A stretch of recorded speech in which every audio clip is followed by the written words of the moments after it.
इस समय ट्रंप के कई ऐसे फैसले आ रहे हैं जो अनप्रेडिक्टेबल हैं, अनएक्सपेक्टेड हैं। अब ऐसा इसलिए क्योंकि अमेरिकी राष्ट्रपति ने 66 अंतर्राष्ट्रीय संगठनों से अचानक एग्जिट ले लिया है। अब क्या हो सकती है वजह और ऐसा क्यों हुआ होगा, आज समझेंगे इसे। वहीं दूसरी तरफ बंगाल में ग्रीन फाइल ने सबके चेहरे लाल पीले कर दिए हैं।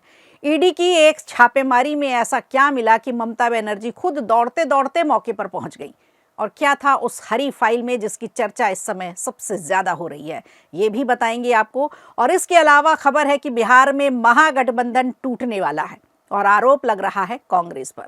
तो क्या कांग्रेस के बारे में लोग यही कह रहे हैं कि मतलब निकल गया तो पहचानते नहीं? अब ऐसा क्या हुआ है जिसे लेकर इस तरह के संकेत मिल रहे हैं, एक नजर इस पर भी आज के शो में।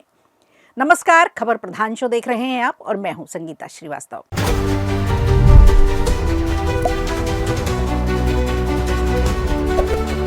भारत की रिसर्च और एनालिसिस 24/7 की है। पहले स्पीड धीमी होती है, फिर रफ्तार पकड़ती है, लेकिन अमेरिका के साथ ऐसा नहीं है। इन दिनों अमेरिका फर्स्ट के फेर में है अमेरिकी राष्ट्रपति डोनाल्ड ट्रंप। कब क्या फैसला ले ले उन्हें खुद पता नहीं होता। अब उन्होंने एक और विवादित फैसला लिया है। अमेरिका ने 66 अंतर्राष्ट्रीय संगठनों से आधिकारिक रूप से बाहर निकलने की घोषणा कर दी है। ब्रिटिश अखबार द गार्डियन की रिपोर्ट है कि जिसके मुताबिक इसमें 35 गैर संयुक्त राष्ट्र संगठन और 31 संयुक्त राष्ट्र से जुड़ी संस्थाएं शामिल हैं। व्हाइट हाउस और अमेरिकी विदेश विभाग का कहना है कि ये संगठन अमेरिकी हितों के खिलाफ काम कर रहे हैं। इनमें टैक्स पेयर के पैसे की बर्बादी होती है और कई संस्थाएं या तो गैर जरूरी हैं या खराब तरीके से काम कर रही हैं। ट्रंप प्रशासन इसे अपनी चर्चित अमेरिका फर्स्ट नीति का एक हिस्सा बता रहा है, जिसका साफ संदेश है कि पहले अमेरिका, बाद में बाकी दुनिया। इस फैसले की सबसे अहम और चौंकाने वाली बात यह है कि अमेरिका संयुक्त राष्ट्र framework convention on climate change यानी UNFCCC से बाहर निकल रहा है। ये वही वैश्विक समझौता है जो 1992 में बनाया गया था, जिसके तहत दुनिया के सभी देश जलवायु परिवर्तन से लड़ने के लिए मिलकर साथ काम करते रहे। यही नहीं, पेरिस जलवायु समझौता भी इसी के दायरे में आता है और इससे पहले भी ट्रंप दूरी बना चुके हैं। नवंबर 2025 में ब्राजील में हुई संयुक्त राष्ट्र जलवायु वार्ता में अमेरिका ने अपना कोई भी प्रतिनिधिमंडल भेजा नहीं। इसके साथ ही America intergovernmental panel on climate change यानी IPCC और भारत की पहल से बने इंटरनेशनल सोलर अलायंस ISA जैसे अहम संगठनों से भी बाहर हो रहा है। अब आपको याद दिला दें, इंटरनेशनल सोलर अलायंस की शुरुआत 2015 में पेरिस जलवायु सम्मेलन के दौरान प्रधानमंत्री नरेंद्र मोदी और फ्रांस के तत्कालीन राष्ट्रपति फ्रांसवा ओलांद ने की थी। इससे पहले ट्रंप जनवरी 2025 में विश्व स्वास्थ्य संगठन यानी WHO से बाहर निकलने का ऐलान कर चुके हैं। अब नियम यह है कि 1 साल पहले नोटिस देना जरूरी होता है और वो नोटिस की जो अवधि है वो 22 जनवरी को पूरी हो रही है। इसका मतलब 22 जनवरी के बाद अमेरिका WHO का सदस्य नहीं रहेगा।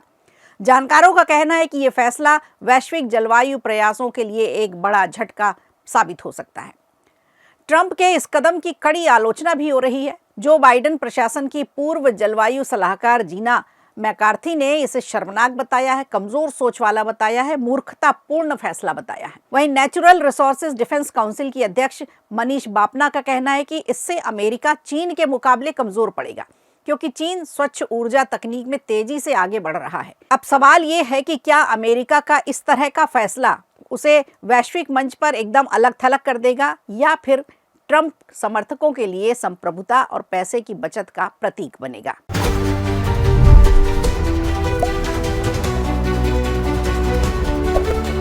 और इधर पश्चिम बंगाल की राजनीति में दिन भर आज गहमा गहमी रही। यहाँ ईडी की छापेमारी ने सियासी भूचाल खड़ा कर दिया है। दरअसल गुरुवार को ईडी ने कोलकाता और विद्यानगर के कई ठिकानों पर एक साथ छापेमारी की।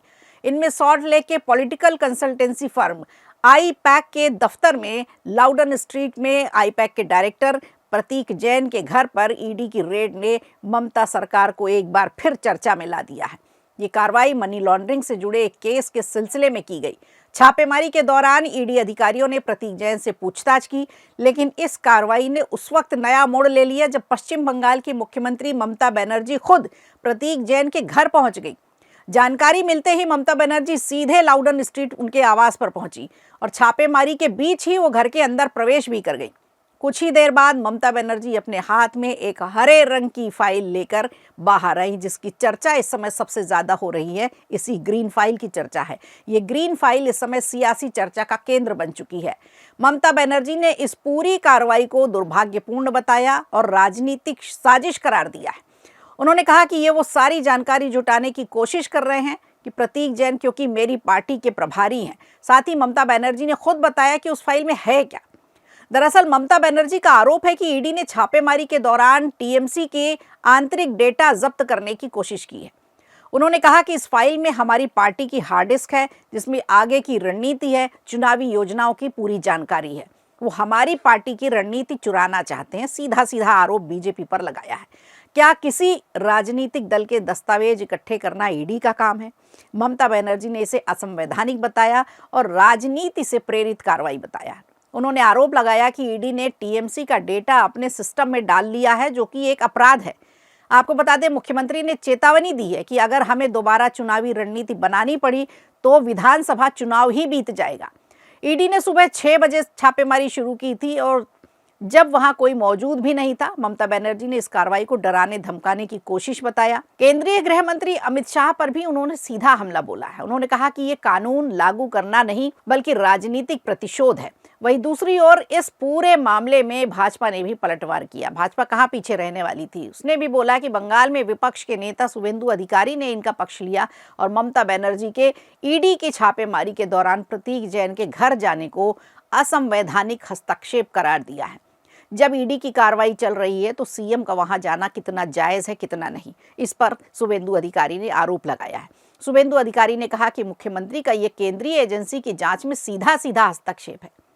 ईडी को मुख्यमंत्री के खिलाफ कार्रवाई भी करनी चाहिए, ऐसा भी उन्होंने कहा। फिलहाल इस मामले में ना तो ईडी और ना ही आईपैक की ओर से कोई भी आधिकारिक बयान सामने आया है। लेकिन इतना साफ है कि ईडी की ये छापेमारी अब कानूनी से ज्यादा राजनीतिक लड़ाई बन चुकी है और आने वाले दिनों में निश्चित तौर पर यह विवाद और भी गहराने वाला है, क्योंकि चुनाव आने वाले हैं।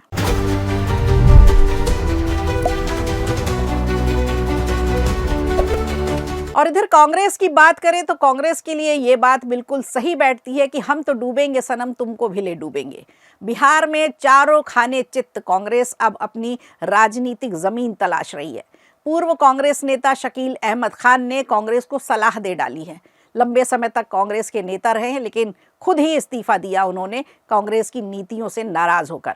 अब उनका एक बयान आया है और उनकी इस बयान ने राज्य की सियासत में हलचल मचा दी है।